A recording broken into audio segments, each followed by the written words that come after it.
And good morning, everyone. I am John O'Loughlin. Welcome to McDuff Lives.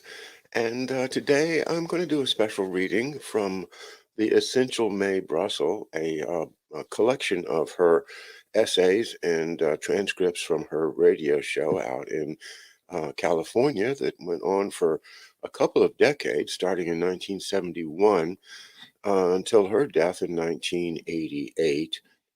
She was 66 when she died of cancer, and she's made a terrific contribution to our understanding of the World War II era through the rest of her life into the 80s.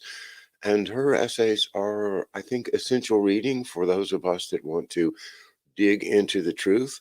Not saying she got everything right. I'm not saying she got anything wrong, but you have to read everything in the context of when it was written. This essay, written in 1984. So, without further ado, and I'll say good morning to everyone. And by the way, I want to let you know next week I'll be off. My wife and I are going to take a trip out to Phoenix, Arizona to visit some relatives and hopefully get down to see the up to see the Grand Canyon from Phoenix. That's one of those bucket list things that neither one of us has done yet. So that's where I'll be next week, but I'll try to post some updates as we go along. And I have some shows I want to repost that I'll put up before I leave. So, anyway, just a heads up, I will be off next week.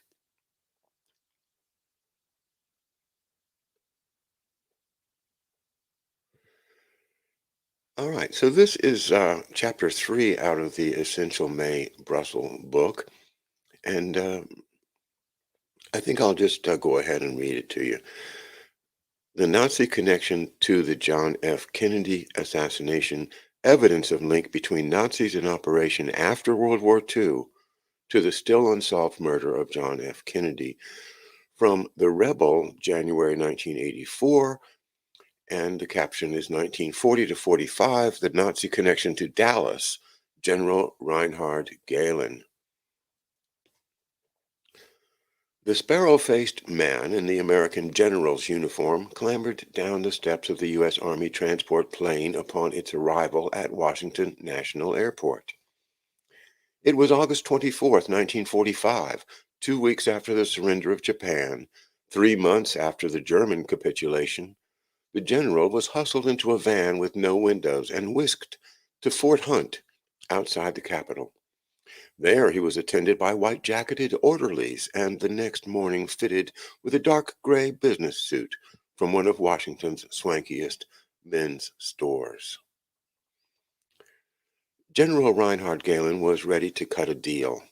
Gehlen was, until the recent capitulation, Adolf Hitler's chief intelligence officer against the Soviet Union. His American captors decked him out in one of their uniforms to deceive the Russians, who were hunting him for war crimes. Now, U.S. intelligence was going to deploy Gehlen and his network of spies against the Russians. The Cold War was on. This is a story of how key Nazis, with the Wehrmacht still on the offensive, anticipated military disaster and laid plans to transplant Nazism, intact but disguised, in havens in the West.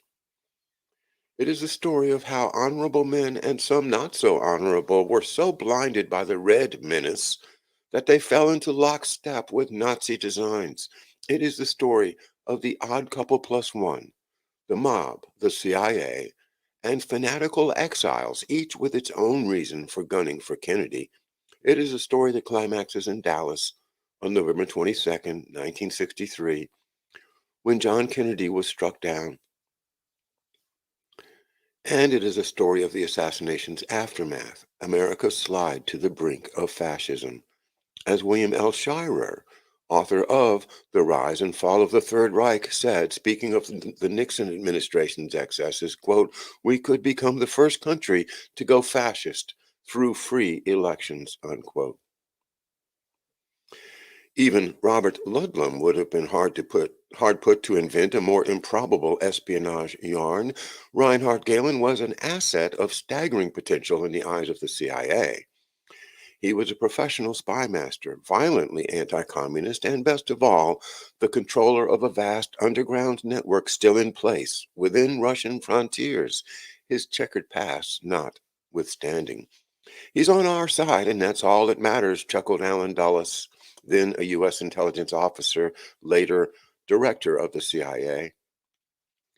Besides, one need not ask a Gehlen to one's club. Galen manipulated his American hosts with the cool hand of a Las Vegas gambler. During the war, he had looked into the future and the German collapse. He lugged all his files to the Bavarian Alps and cached them at a site called appropriately Misery Meadows. There, he buried his Wehrmacht uniform with the embroidered eagle and swastika, donned an alpine coat, and turned himself in to the nearest U.S. Army detachment. When the advancing Russians searched his headquarters at Zossen, all they found were empty file cabinets and litter. The deal Galen struck with the Americans was not, for obvious reasons, trumpeted in the Washington Post. Heinz Hohne and Hermann Zolling wrote in The General Was a Spy that Galen took his entire apparatus, quote, unpurged and without interruption into the service of the American superpower.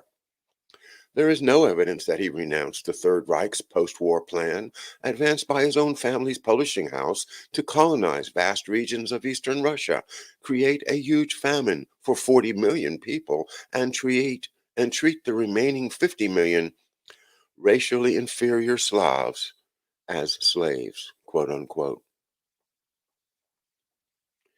Alan Dulles may not have invited such a man to his club, but he did the next best thing. He funneled an aggregate of $200 million in CIA funds to the Gehlen Organization, as it became known, directing operations from a fortress-like nerve center in Bavaria.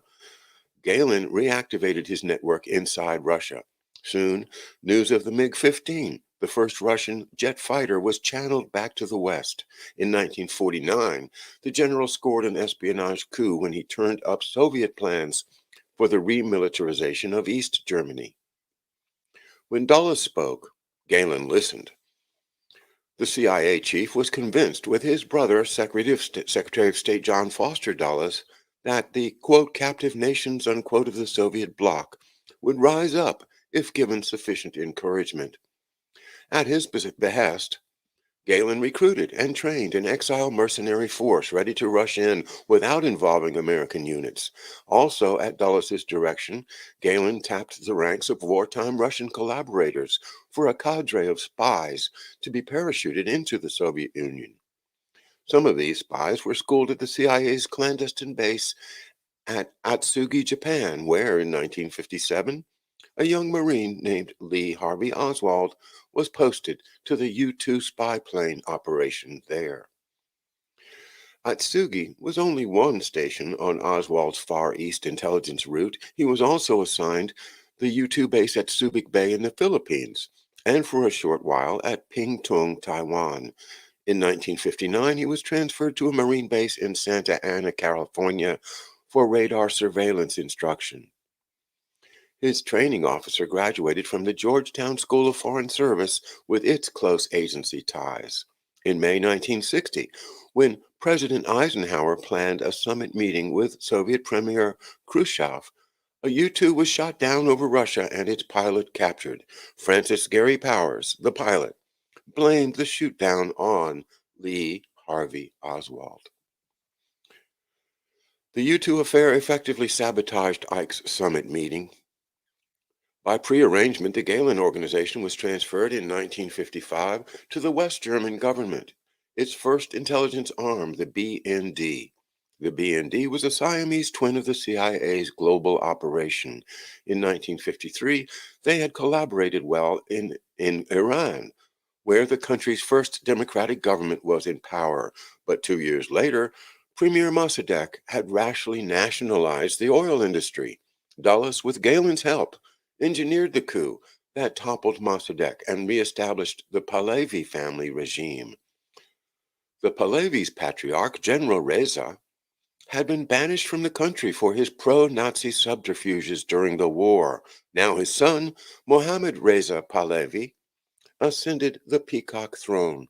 The Shah of Iran was one of the CIA's most faithful assets. Gehlen pioneered the use of dummy fronts to support his far-flung covert operations. One such was the formation of Eastern European emigre groups in the U.S. to deploy against the Soviets. Both the Tolstoy Foundation and the Union of Bishops of the Orthodox Church outside Russia were funded by the CIA. When Lee and Marina Oswald disembarked from the Soviet Union in June 1962, they were befriended by some 3 dozen white Russians in the Dallas-Fort Worth area. Many had identifiable Nazi ties. Others were in the oil and defense industries. It was an improbable social set for a defector to the USSR and his wife from Minsk. By the time the Gehlen organization was grafted to the West German state, Gehlen already had his agent in place in the United States. He was Otto Albrecht von Bolschwing, a captain in Heinrich Himmler's dreaded SS and Adolf Eichmann's superior in Europe and Palestine. Von Bolschwing worked simultaneously for Dulles' OSS. When he entered the U.S. in February 1954, he concealed his Nazi past. He took over the Gehlen network not only in this country, but in many corners of the globe. He became closely associated with the late Elmer Bobst of Warner Lambert Pharmaceutical, a godfather of Richard Nixon's political career. This brought him inside Nixon's 1960 campaign for the presidency.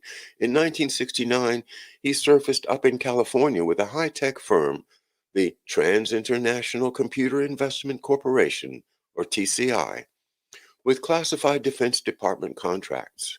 His translator for German projects was Helena von Damme, Governor Ronald Reagan's appointments secretary. Von Damme moved on to an appointment as the U.S. ambassador to Austria under Reagan. In 1968, Reinhard Gehlen withdrew to his chalet in Bavaria. The chalet had been a gift from Allen Dulles. Wild Bill Donovan of the OSS, Allen Dulles, and the Vatican. Allen Dulles codenamed it Operation Sunrise. He mounted it from his walk-up office in Bern, Switzerland, where he'd maintained contact with key Nazis since 1942.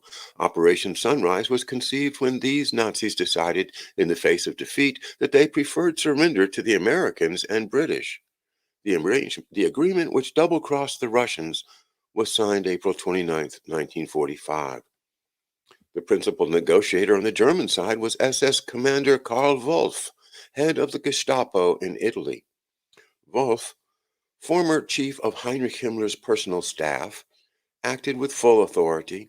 His relationship with Dulles spared him from the dock at Nuremberg, but when it was later discovered that he had dispatched at least, quote unquote, 300,000 Jews to the Treblinka death camp, he was handed a token sentence. In 1983, Wolff made the social pages when he and some of his old SS buddies sojourned on the late Hermann Goering's yacht, Karin II of Hamburg. The skipper was Gerhard Heidemann, an avowed Hamburg Nazi. The yacht belonged to the widow Emmy Goering, whose estate attorney was the celebrated Melvin Belli. Belli had always had an eclectic clientele. He represented Jack Ruby after he shot Oswald, and he represented Errol Flynn's family interests. Flynn, once a close friend of Ronald Reagan, was a Gestapo collaborator. When Wolff hammered out secret surrender terms with Dulles, he had in the back of his mind a safe diaspora for his Nazi compatriots. This is where the OSS, William Donovan, and the sovereign state of the Vatican came in. Wild Bill Donovan was top dog in the OSS. Shortly before the Germans overran Europe, Father Felix Morleon, a papal functionary, had set up a Vatican intelligence organization called Pro Deo in Lisbon.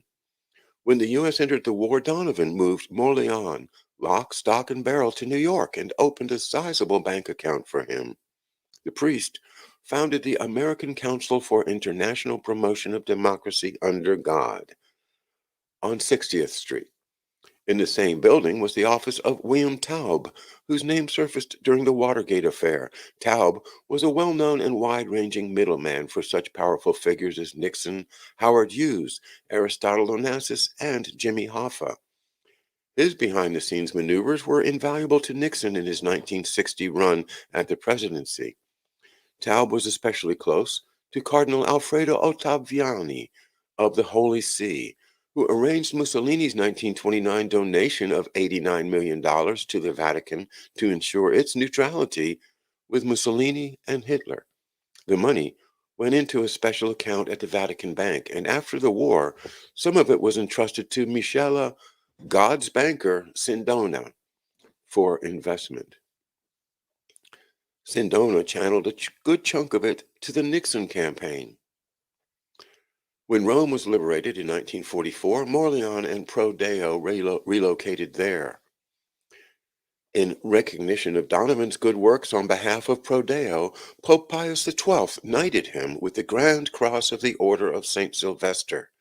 And before he flew off to Washington to cut his deal with the CIA, Reinhard Gehlen received the Sovereign Military Order of Malta Award from the pontiff. So did James Jesus Angleton, a Donovan operative in Rome, the CIA's director of counterintelligence. For Dulles, Operation Sunrise was a personal triumph, one that set in motion his rise to the top of the intelligence heap. In 1963, by virtue of that position, he was appointed the CIA's representative on the Warren Commission.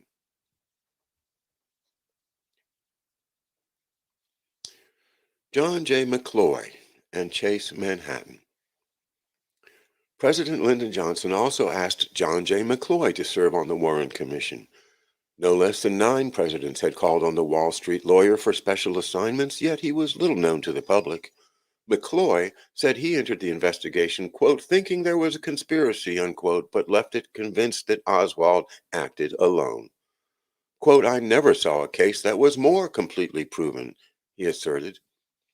McCloy had long been involved in the murky world of espionage, intrigue, and Nazis. He spent the decade of the 1930s working out of Paris. Much of his time was spent on a law case stemming from German sabotage during World War I. His investigation took him to Berlin, where he shared a box with Hitler at the 1936 Olympics. McCloy was in contact with Rudolf Hess before the Nazi leader made his mysterious flight to England in 1941. When the Nazis occupied Europe, banking exchanges between Britain and the U.S. on the one hand and Germany on the other continued. In Trading with the Enemy, Charles Higham documented the role of Standard Oil of New Jersey, owned by Chase Manhattan Bank, and I.G. Farben's Sterling Products, with the Bank for International Settlements. Standard Oil tankers plied sea lanes with fuel for the Nazi war machine. Prior to the war, McCloy was legal counsel to Farben, the German chemical monopoly.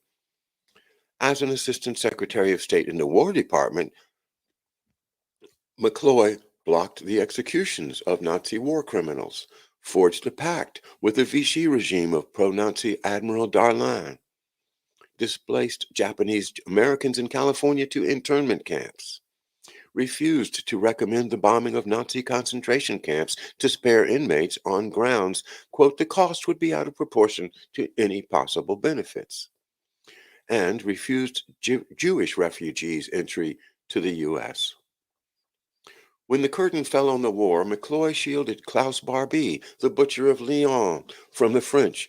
Barbie and other vicious dogs from Hitler's kennel were hidden out with the 370th Counterintelligence Corps at Oberammergau. One of their keepers was Private Henry Kissinger, soon to enter Harvard as a McCloy protege. In 1949, McCloy returned to Germany as American High Commissioner. He commuted the death sentences of a number of Nazi war criminals and gave early releases to others. One of them was Alfred Krupp, convicted of using slave labor in his armaments factories. Another was Dr. Hjalmar Schacht, Hitler's financial genius, who was on the payroll of Aristotle Onassis after the war. In 1952, McCloy left a Germany that was prepared to rearm to return to his law practice. He was named president of the Chase Manhattan Bank, director of a dozen blue chip corporations, and legal counsel to the Seven Sisters of American Oil. During this period, he acquired a client, the Nobel Oil Firm, whose interests in Tsarist Russia had been managed by the father of George de Mohrenschildt, Lee and Marina Oswald's, quote, best friend, unquote, in Dallas. Busy as he was, McCloy found time to supervise construction of the new Pentagon building. It was nicknamed McCloy's Folly. J. Edgar Hoover and Interpol.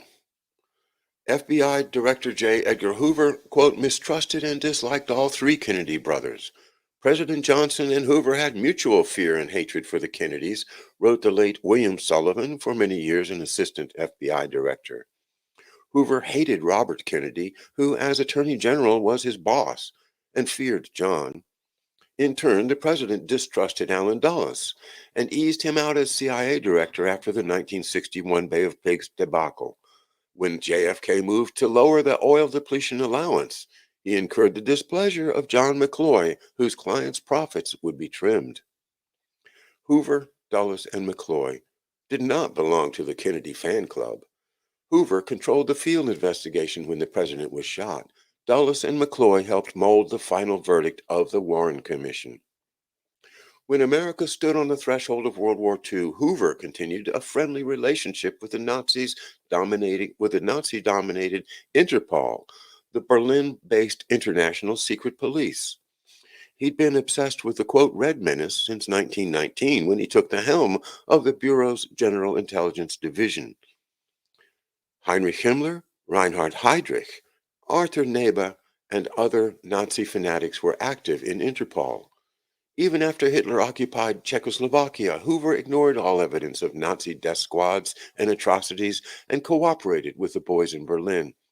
When France fell, Hoover exchanged lists of wanted criminals, enclosing autographed photographs of himself. It was not until 3 days before Pearl Harbor that he called a halt to the fraternization, and only then because he feared his image might be tarnished. When war was imminent, Roosevelt charged Hoover with ferreting out Nazi spies in the Western Hemisphere. Two escaped his notice. As early as 1933, Gestapo agent Dr. Hermann Friedrich Erben recruited Errol Flynn as an intelligence source. Erben went on to naturalized American citizen status, but never abandoned his loyalty to Hitler. Flynn went on to make Santa Fe Trail in 1940, co-starring Ronald Reagan, and the two paired for Desperate Journey in 1942. George de Mohrenschildt, the Oswald's genial host in Dallas, was a Nazi spy, according to wartime FBI files. Hoover's G-men noted that Baron Maydell, that's Maydell, his cousin, had Nazi ties, and that his uncle distributed pro-Nazi films. FBI suspicions were confirmed when de Mohrenschildt was tailed from New York to Corpus Christi.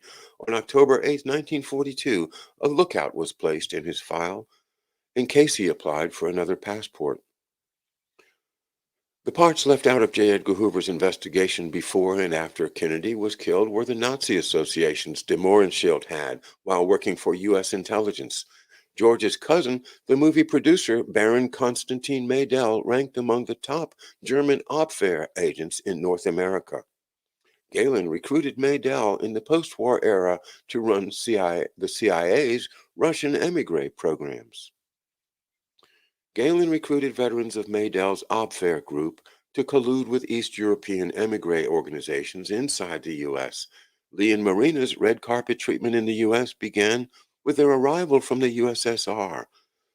Spaz T. Raikin, that's Raigkin, was the ex-Secretary General of an exile group of the sort run by Baron Maydell, the American Friends of the Anti-Bolshevik Bloc of Nations, or ABN.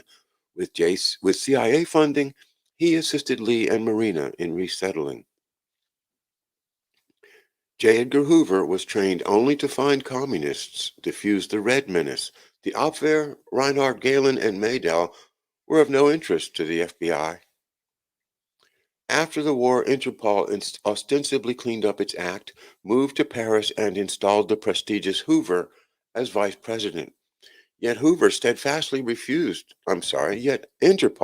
steadfastly refused to search for Nazi war criminals, contending the International Police Organization was independent of politics.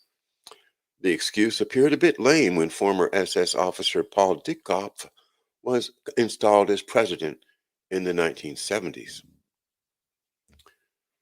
Sir Charles Willoughby, a Franco-German American Nazi,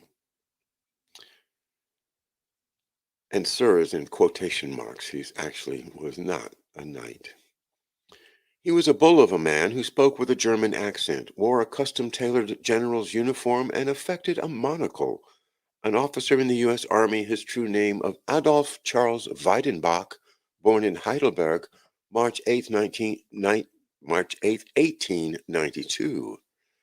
But by the time he became Douglas MacArthur's chief of intelligence for the war in the Pacific, he was Major General Charles A. Willoughby. Behind his back, he was derisively tagged Sir Charles. For a man with Teutonic traits, it was odd that Willoughby preferred his fascism with a Spanish accent. But this was an accident of geography. While serving as a military attaché in Ecuador, he received a decoration from Mussolini's government, the Order of Saints Maurizio and Lazzaro. After delivering an impassioned paean to Spanish dictator Generalissimo Francisco Franco at a lunch in Madrid, he was toasted by the Secretary General of the Phalangist Party, quote, "I am happy to know a fellow Phalangist and reactionary," unquote. MacArthur's pre-war headquarters were in the Philippines, where commerce was dominated by the resident Spaniards. The daddy warbucks of this crowd was Andres Soriano, who owned an early-day conglomerate of airlines, mines, breweries, and American distributorships. During the Spanish Civil War, Soriano was one of Franco's principal moneybags. When the Rising Sun flag was raised over the Philippines, Soriano fled to Washington to become finance minister of the government in exile. But there was such a fuss in the District of Columbia over his fascist reputation that the colonel flew off to Australia to join MacArthur's staff. Willoughby accompanied the Supreme Commander to Tokyo for the occupation of Japan. His preferences remained the same. When military police shook down his hotel searching for a fugitive, they found Willoughby at dinner with the stranded Italian fascist ambassador to Japan and members of his staff. He was a heavy-handed censor and suppressed unfavorable news to the States. He was delighted in falsely labeling correspondents who defied him as communists, a tactic Senator McCarthy would adopt with enthusiasm. But the general's priority project was a dressed-up history of the Pacific War, in which MacArthur would be the towering hero. Willoughby brought in Japanese military brass for a view from the enemy side, a move that may have had an ulterior motive. The possibility existed that Willoughby was downplaying Japanese war crimes so perpetrators could be protected for use against the Soviets later. This was happening in Germany, where the top Nazis were writing the history of Malmedy. The tight security in which Willoughby wrapped the project only adds to this impression. One woman had a pass key, the wife of Dr.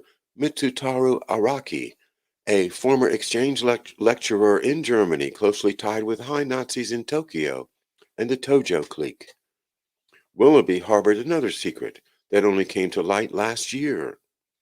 During the war, the Japanese conducted germ warfare experiments with human guinea pigs. At least 3,000 died, including an undetermined number of captured U.S. military. Close parentheses. The Pentagon decided that the biological research might prove handy against the Russians, and the Japanese scientists responsible were granted immunity from prosecution in return for their laboratory records. On December 12, 1947, the Pentagon acknowledged, quote, the wholehearted cooperation of Willoughby in arranging the examination of, quote, human pathological material which had been transferred from Japan to Japan from the biological warfare installations. As his final public gesture to Franco, Willoughby lobbied in August 1952 to authorize $100 million for the anti-communist dictator's needs. Then he settled down in the U.S. to do battle with a domestic enemy. As Sir Charles and his right-wing allies saw it, Marxism wasn't the true enemy, liberals were.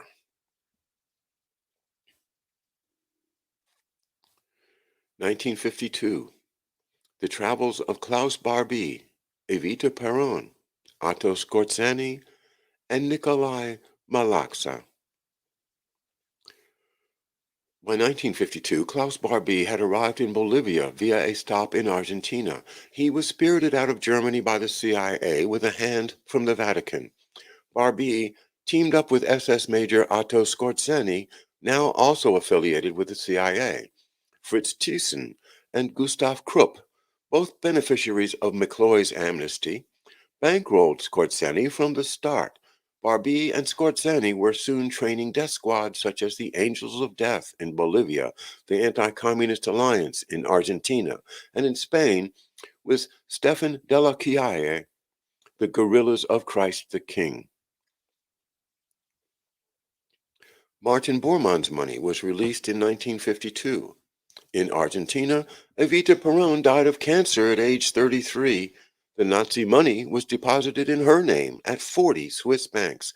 There was $100 million in cash, another 40 million in diamonds. Several hundred million were set aside with Evita's brother, Juan Duarte, the courier. This led to 3 murders the following year. Juan Duarte was shot to death. Heinrich Dorga, an aide to Hjalmar Schacht, killed. Rudolf Feuda, Nazi banker who knew the whereabouts of the money, poisoned. Skorzeny, released from American custody in 1947, moved to Madrid in 1952. He created the International Fascista and was dispatched by the CIA and Gehlen BND to, quote, trouble spots. On his payroll were former SS agents, French OAS terrorists, and secret police from Portugal's PDID. SS Colonel Skorzeny's CIA agents participated in terror campaigns waged by Operation 40 in Guatemala, Brazil, and Argentina. Skorzeny was also in charge of the Paladin mercenaries, whose cover, MC Inc., was a Madrid export firm. Dr. Gerhard Hartmut von Schubert, formerly of Joseph Goebbels' propaganda ministry, was MC's operating manager. The nerve center for Skorzeny's operations was located in Albufera, Spain. It was lodged in the same building as the Spanish intelligence agency, SCOE, under Colonel Eduardo Blanco, who doubled as a branch office of the CIA. The Albufera building was the kind of intelligence nest duplicated in New Orleans in 1963. That summer, Lee Harvey Oswald handed out pro-Castro literature stamped with the address 544 Camp Street, a commercial building. This was a blunder because Oswald actually was under the control of an anti-Castro operation headquartered there. W. Guy Bannister, his controller, had connections in military intelligence, the CIA, and a section of the World Anti-Communist League set up by Willoughby and his Far Pacific Intelligence Unit in Taiwan. In The Great Heroin Coup, Heinrich Krüger disclosed that the International Fascista was, quote, not only the first step toward fulfilling the dream of Skorzeny, but also of his close friends in Madrid, exile Jose Lopez Rega, Juan Perón's Gray Eminence, and Prince Justo Valerio Borghese. I think his real first name was Junio, actually, but Valerio Borghese, the Italian fascist money man, rescued from justice at the hands of the World War II Italian resistance by future CIA counterintelligence whiz James Jesus Angleton. A subcommittee on international operations of the Senate Foreign Relations Committee prepared a report, quote, Latin America Murder Inc., unquote, that is still classified.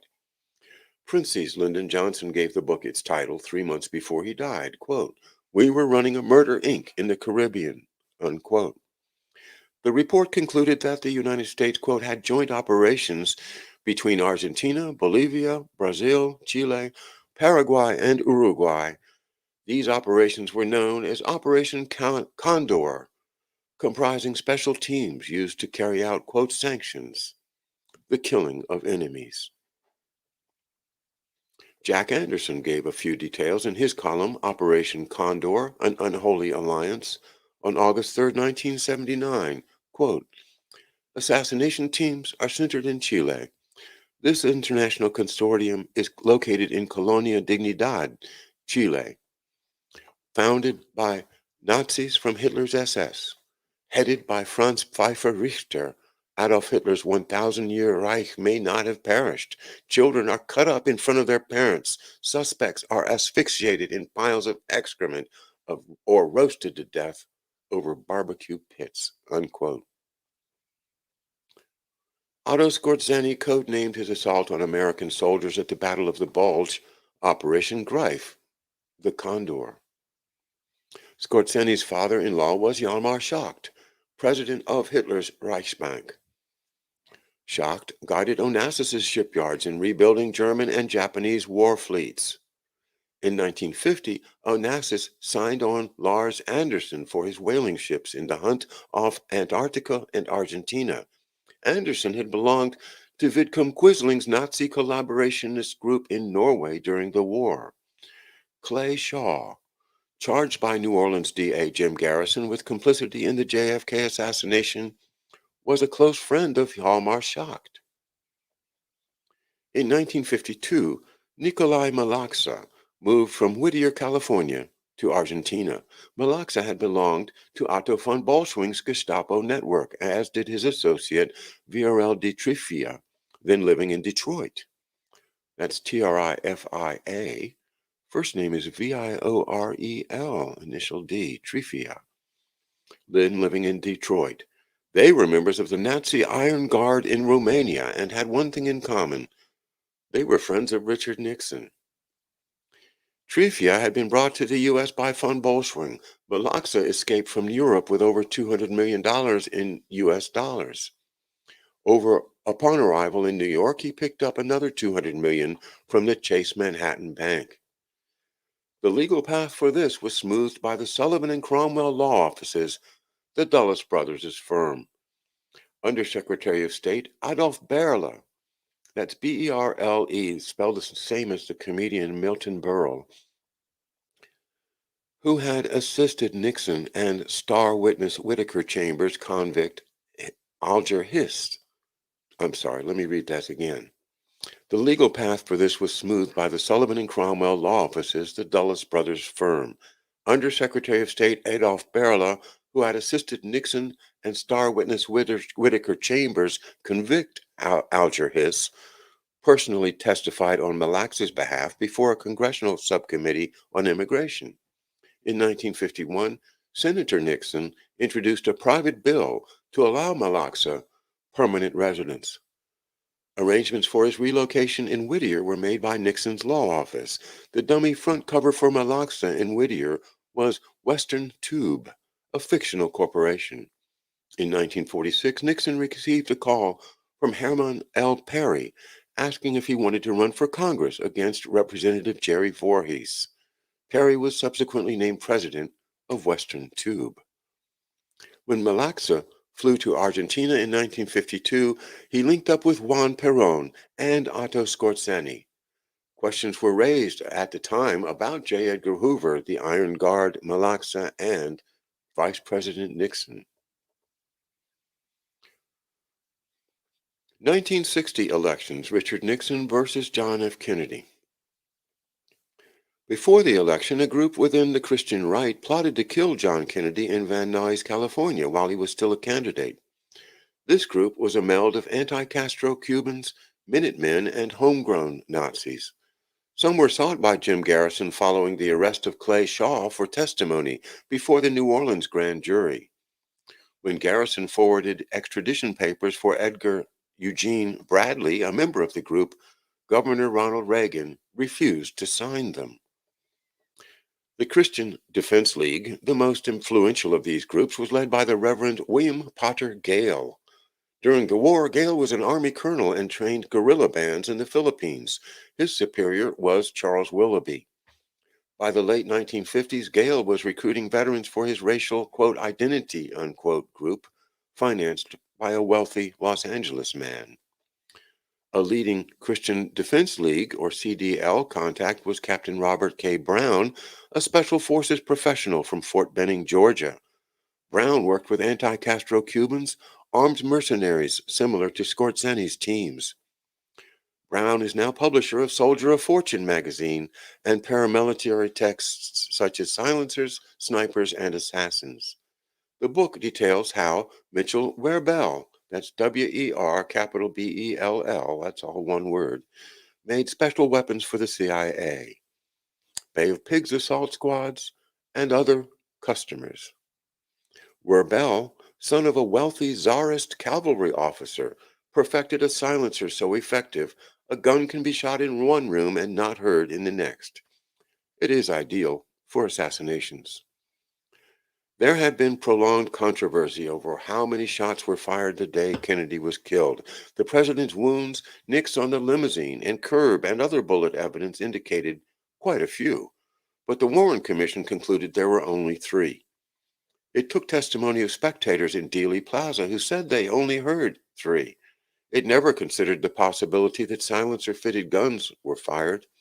When Clay Shaw was arrested by Jim Garrison, the news was of a particular interest to the Italian newspaper Paese Sera.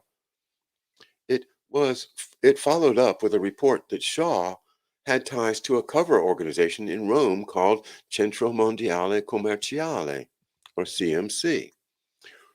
CMC was founded in 1961, 1 year after Kennedy was elected. Its principals worked with fascist networks after World War II.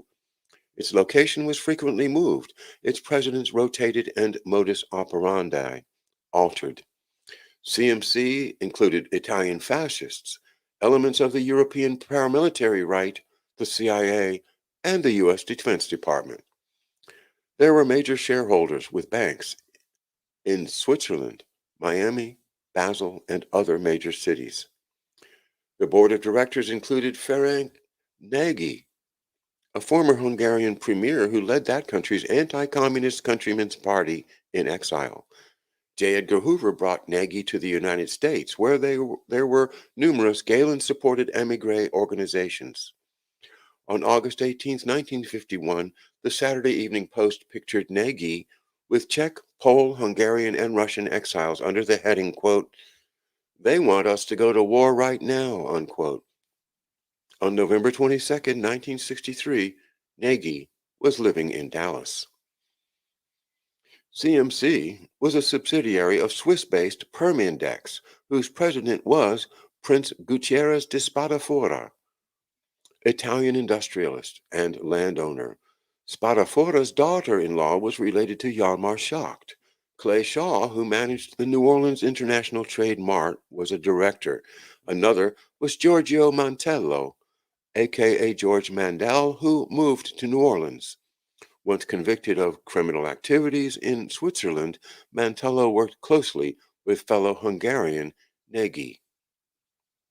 One of the stated goals of the CMC was that, quote, "Rome will recover once again her position as center of the civilized world," unquote. Major L.M. Bloomfield, a veteran of the OSS living in Montreal, was a suspect Garrison wanted to question. In Canada, he controlled Credit Suisse, Heineken Breweries, Israel Continental Company, Grimaldo Ciosa Lines, and other international firms. Shaw's name was found among 11 directors of a company in Montreal based in Rome, who was giving virtually unlimited money to the CMC and who was pocketing it. The answer might have been found in the huge withdrawals flowing from Evita Peron's accounts. Paese Sera reported on March 6, 1967, that CMC was a creature of the CIA, a money conduit, and that Shaw and Bloomfield conducted illegal political espionage under its cover. In New Orleans, Shaw was a respected citizen. He had helped restore the French Quarter. In Rome, he was a vital member of the boards of twin companies for fascists accused of European assassinations. Shaw's address book contained the private number of Principessa Marcelle Borghese, now Duchessa de Beaumartau, related to Prince Valerio Borghese. Called the Black Prince or the New Duce, Borghese was leader of the Movimento Sociale Italiano, a neo-fascist syndicate. The Black Prince, a decorated submarine captain in the First World War, was convicted of cooperating with the Nazis in World War II and sentenced to 12 years in prison. The Black Prince is the same Borghese rescued by Angleton. No wonder James Jesus Angleton was awarded the Sovereign Military Order of Malta by the Pope after the war. This may explain what Angleton was hinting at when questioned about the murder of JFK. Quote, "A mansion has many rooms.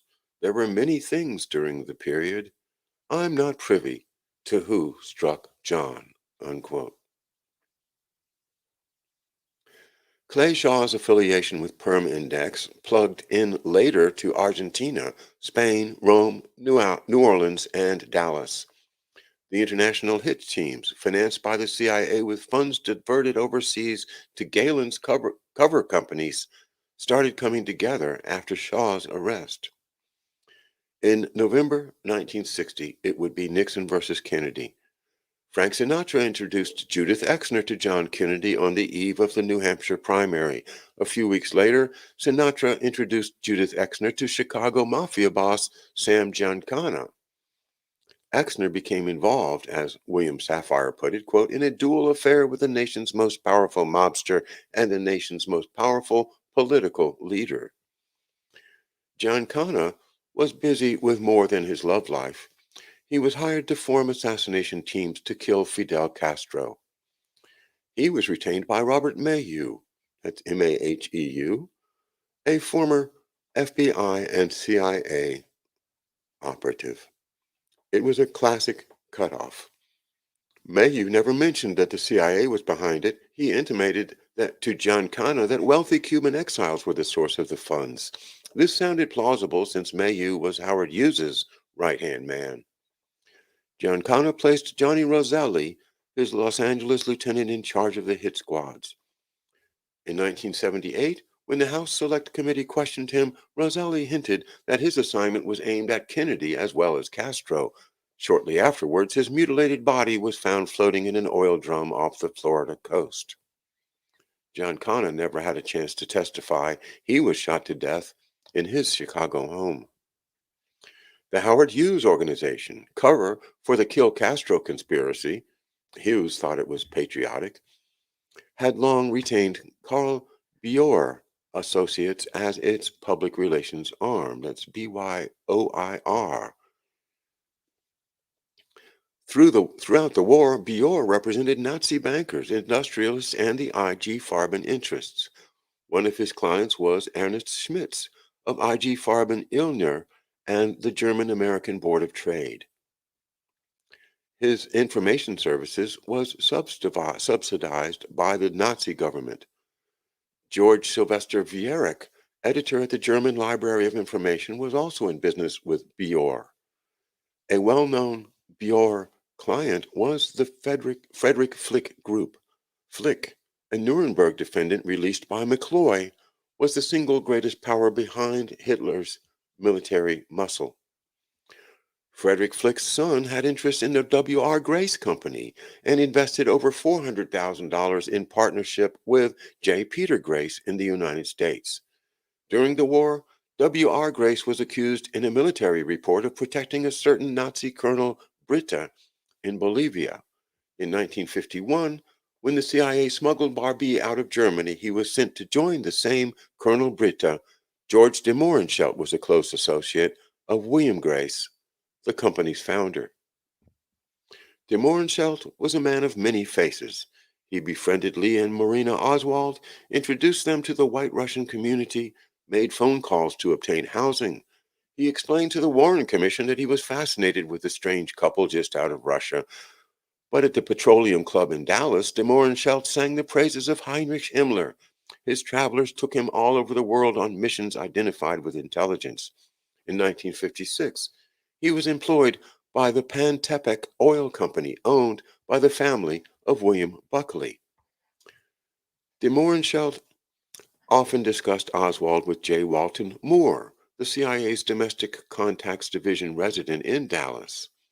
In the spring of 1963, after visiting the Oswalds, he dashed off to Washington. There is a record of a phone call de Mohrenschildt made on May 7, 1963, to the Army Chief of Staff for Intelligence. Also in May, he met with a member of that staff. His military connections seem to have been numerous.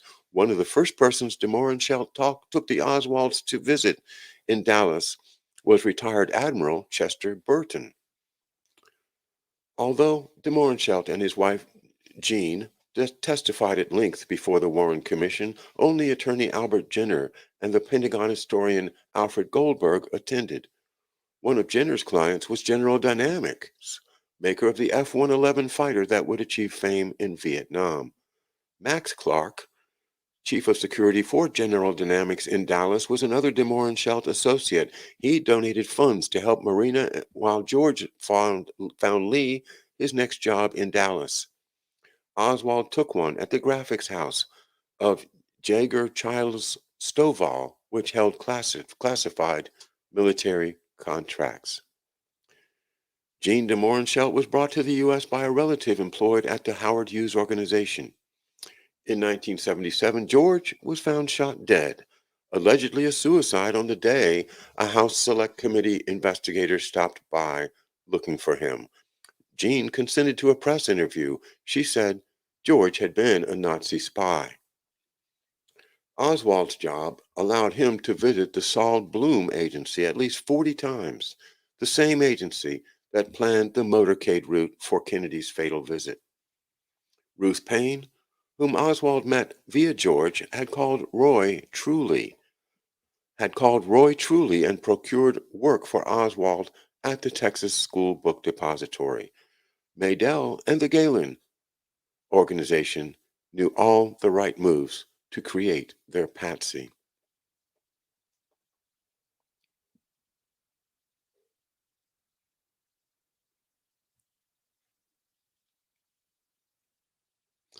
Well, that's just the first part of this essay. Chapter 3 in the essential Mae Brussell.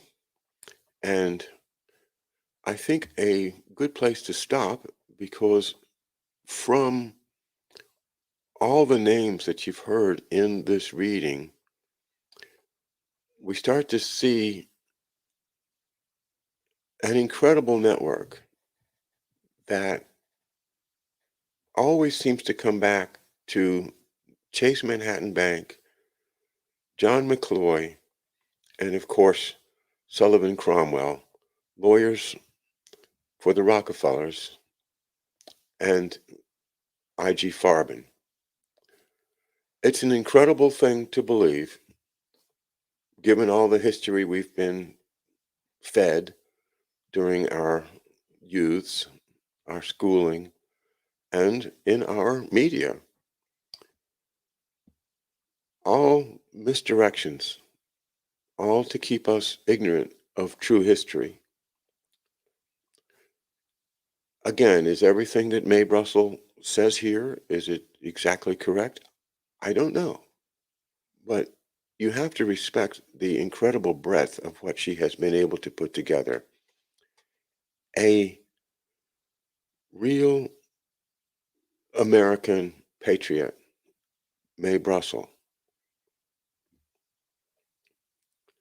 All right, thanks everybody. I'm going to be with you again tonight with our good friends Protecting the Nest, and I'm looking forward very much to catching up what these very wise ladies have been up to. We'll see you then.